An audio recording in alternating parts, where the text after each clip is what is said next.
Hello friends, welcome back to my channel in know your disease. दोस्तों, आज हम बात करेंगे बहुत ही कॉमन प्रॉब्लम जिसका नाम है डायबिटीज़। देसी भाषा में मधुमेह या शुगर रोग, बहुत सारे नाम हैं इसके, पर हम बात करेंगे डायबिटीज़ के बारे में कि डायबिटीज़ क्या होता है, नॉर्मल शुगर की रेंज क्या होती है, आपका शुगर जांच कराएं तो कितना आना चाहिए, एवरीथिंग।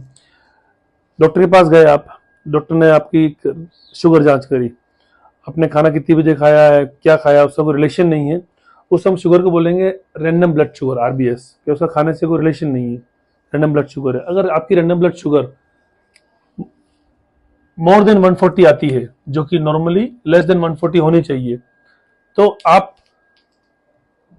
को संभावना है कि आपका डायबिटीज का असर हो, या तो डायबिटीज का असर हो या डायबिटीज हो आपको। तो आपका अगर शुगर 140 से ऊपर आता है तो आपकी आगे जांच करनी चाहिए कि पता लगाए कि आपको डायबिटीज है कि नहीं है तो कितने दिन से है, और है तो उसका इलाज अपन प्रॉपर लें। क्या करें उसके लिए? हम शुगर की जांच दो तरह से करते हैं, फास्टिंग और पीपी। फास्टिंग का मतलब होता है प्योर फास्टिंग, यानी कि आपने सुबह इवन चाय भी नहीं पी हो, चाय पीने से पहले। और पीपी का मतलब होता है पोस्ट प्रांडियल, यानी खाने के 2 घंटे बाद। खाने के 2 घंटे बाद से मतलब है कि आपने जब खाना चालू किया है उसके 2 घंटे बाद, न कि खाना खत्म किया उसके 2 घंटे बाद। आप जब खाना खाने बैठे, जब पहला निवाला मुंह में रखें, उसके एग्जैक्ट 2 घंटे बाद की शुगर को हम पीपी शुगर कहते हैं। तो उसकी नॉर्मल रेंज क्या है? एक्चुअली फास्टिंग शुगर की नॉर्मल रेंज है 70 से 100 के बीच में, और पीपी शुगर की नॉर्मल रेंज है 100 से 140। तो ये आपकी बेसिकली शुगर की नॉर्मल रेंज है। अगर आप शुगर चेक कराते हैं, शुगर अगर ये आती है तो आपकी शुगर नॉर्मल है, और इसके ऊपर शुगर जाती है तो एक कैटेगरी, इसको हम प्री डायबिटिक्स बोलते हैं। प्री डायबिटिक मतलब डायबिटीज के पहले की अवस्था, प्री डायबिटिक। इसके अंदर हम किसी इंसान को कब रखेंगे, या कोई इंसान प्री डायबिटिक कब कहलाएगा?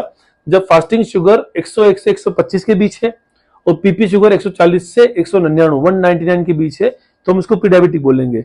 इसके अंदर हम पेशेंट को यूजुअली मेडिसिन चालू नहीं करने की सलाह देते हैं।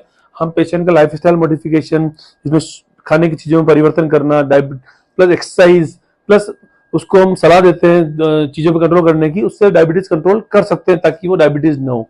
लेकिन अगर अगर आपकी फास्टिंग शुगर मोर देन 125 है और आपकी पीपी शुगर मोर देन 200 है, तो आप डायबिटिक हैं। इस कंडीशन पर आपको कोई भी डॉक्टर बिना दवाई दिए घर नहीं भेजेगा, नहीं उसको भेजना चाहिए, क्योंकि डायबिटीज एक दीमक की तरह है दोस्तों। डायबिटीज आपकी बॉडी की पूरी बॉडी में, ब्लड के अंदर शुगर है जो नॉर्मल रेंज ज्यादा है, तो ब्लड आपकी बॉडी की हर कोशिकाओं में जाता है, आपके हार्ट में जाएगा, आपकी किडनी में जाएगा, आपके ब्रेन में जाएगा, आपके लंग्स में जाएगा।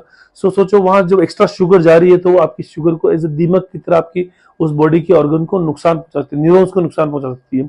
तो बेसिकली शुगर से बचने का एक ही तरीका है, उसको कंट्रोल में रखा जाए। अब शुगर होने के बहुत सारे कारण है दोस्तों, अब आपको मैं अगले उस वीडियो में बताऊंगा, पर बेसिकली आपको आज ये बताना चाहता हूं कि शुगर कब बोलेंगे, डायबिटीज कब बोलेंगे।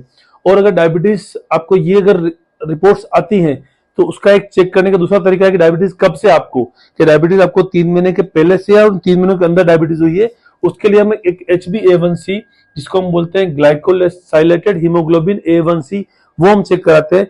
एक्चुअली ये जो टेस्ट है ये आपकी 3 महीने के अंदर की शुगर बताता है। प्लस हम जब जो पेशेंट डायबिटीज की दवाई पे होते हैं, उनकी दवाई प्रॉपर कंट्रोल में है या नहीं, उसको चेक करने के लिए हम ये टेस्ट कराते हैं।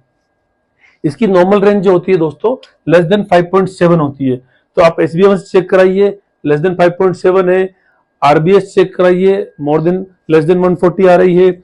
शुगर फास्टिंग पीपी इस रेंज में है तो डेफिनेटली आप डायबिटिक पेशेंट नहीं है। और अगर आपकी HbA1c 5.7 के 6.5 के बीच में, आपकी फास्टिंग पीपी शुगर 101 से 199 के बीच आ रही है, तो आप प्री डायबिटिक कैटेगरी में है।